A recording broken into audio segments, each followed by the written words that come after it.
888-999-9535. Ionic Radio Network proudly presents The Alex Jones Show, because there's a war on for your mind. It is November 18th, 2008. We've got an hour and 52 minutes left in this transmission, broadcasting on the AM and FM dial, transmitting and streaming over the web at Infowars.com and PrisonPlanet.com, as well as over different satellite systems. This is the Alex Jones Radio Show. I am Alex Jones. And our guest is Alan Watt of CuttingThroughTheMatrix.com, again for the next hour and 51 minutes. Now, I know that we have Don in Costa Rica, Jimmy in Kentucky, Dustin and others holding over from the last hour, but Alan can speak to any subjects you want to call in about. If you want to talk to Alan Watt, it's 1-800-259-9231. I have a lot of questions I want to ask Alan. I want to have discussions with him and try to bring both of our knowledge of the New World Order and all of our knowledge together to a higher level, because to defeat the enemy, you have to know who they are and what their agenda is. But we will start going to your calls in T-minus 20 minutes when we come out of the bottom of the hour break. So everybody be patient. We're going to get to everybody who is patiently holding.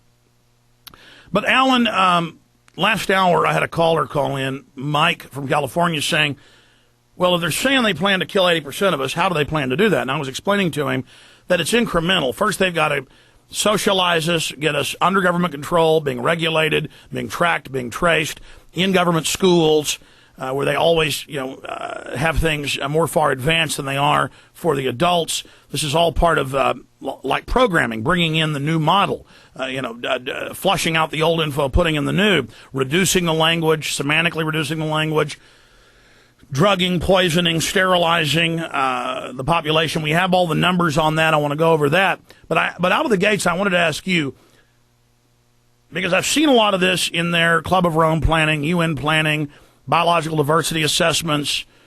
We've seen a lot of it in the university level documents they're putting out, what the RAND Corporation is saying, what the British Ministry of Defense said last year that I know you covered extensively, as we did here, where they admit that there's a global elite and they're waging war against the individual, that they're putting in robotic aircraft so they can replace humans, even refusing to say nerve gas large cities. So can you walk through how, from the pieces we have, and I know you've researched this same stuff I have, and even more in some cases, because I hear you, I read you, I know it's all on target because it's from the enemy's own manual. So for listeners, this is not our opinion here. But again, they leave gaps in it. They explain a lot of it, but then you have to, it's all compartmentalized and partitioned. You have to put it all together.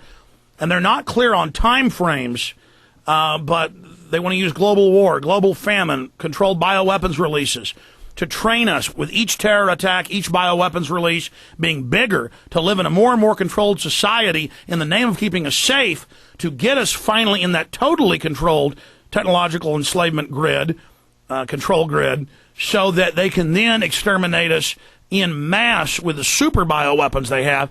And they say they're racing to do this to save the earth. So can you break down how you see that unfolding and where you see it going, Alan Watt? Yes, well, as far as bringing the population down, it's already happening. It's been happening for 50 years. And their own statistics prove it.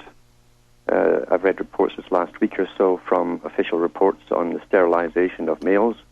The CBC television, Canada, that's the BBC version of the Canadians, came up with a documentary called The Disappearing Male, where we're now 85% or more sterile.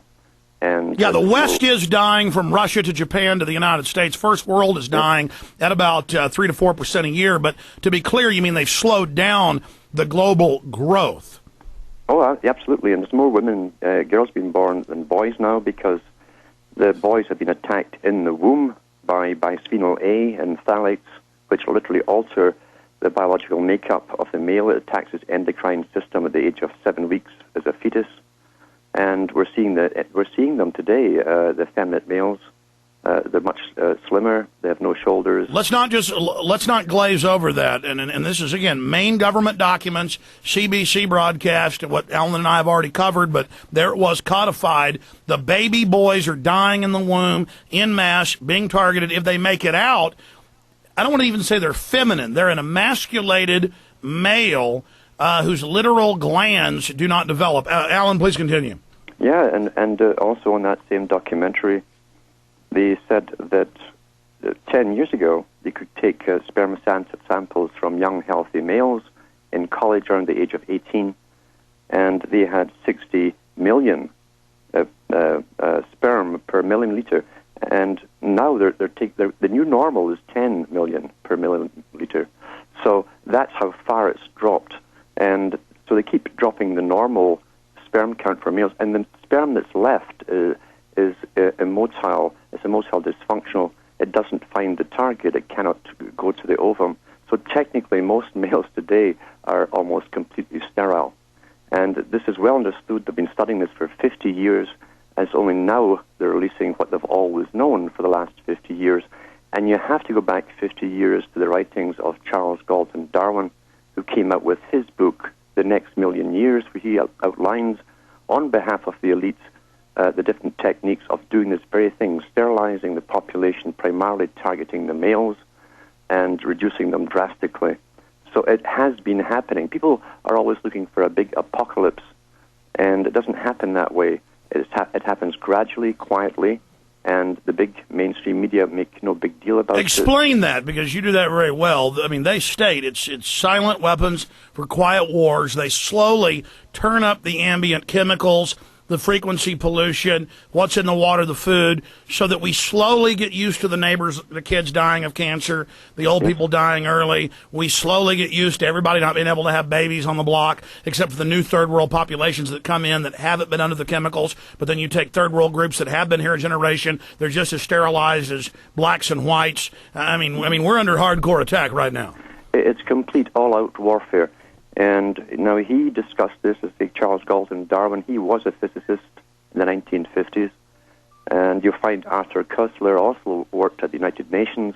Arthur Koestler is admitted now. Koestler was a member of MI5, MI6. And he taught at a university in New York for a while. He worked for the United Nations. And he wrote about this necessity as well of vastly reducing the population. They're using the same techniques, in fact, that they've been using on animals in basically animal management in the forestry commissions. They target primarily the males to bring their population down drastically. Same techniques are used. Yeah, they've been putting out baits to chemically sterilize badgers and foxes. And again, it's all done just like you manage animals. They even say that. Go ahead, please. Yes, they actually call it herd management when they discuss humans in the medical societies now openly. So this has been happening. We're seeing all the other side effects.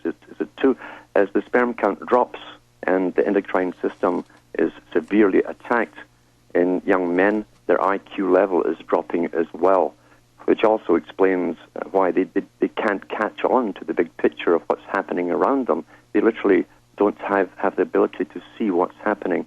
And that again ties in with the big planning committees who discussed this with Charles Galton Darwin. He didn't do this on his own. He spoke on behalf of the big think tanks and foundations that worked on behalf of the British elite at the time.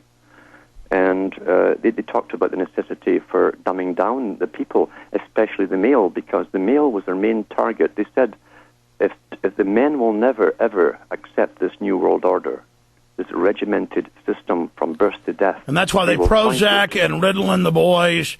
That's why they target them for a fist fight. They go to jail now instead of being allowed to do their normal male activities. I mean, that'd be like arresting a baby pronghorn, a juvenile pronghorn for challenging other males out on the grassy plains of New Mexico. All normal human activity is made criminal. The male is destroyed. That is correct. And as I say, they've targeted the IQ. If there's very little testosterone working there, you technically are not a man anymore. You won't rebel. You won't stand up and fight. You won't even object. You're very placid. And again, this is well understood by herd management for animals. When you basically neuter a bull, he becomes very, very placid, and he'll accept treatment quite easily. There's no objections. Well, that's happened in society. And then the police now take steroids to supplement the fact that they've been basically neutered. And so that's the only sequestered area, though, where you're allowed to be male, only if you're assaulting your own people, though. That is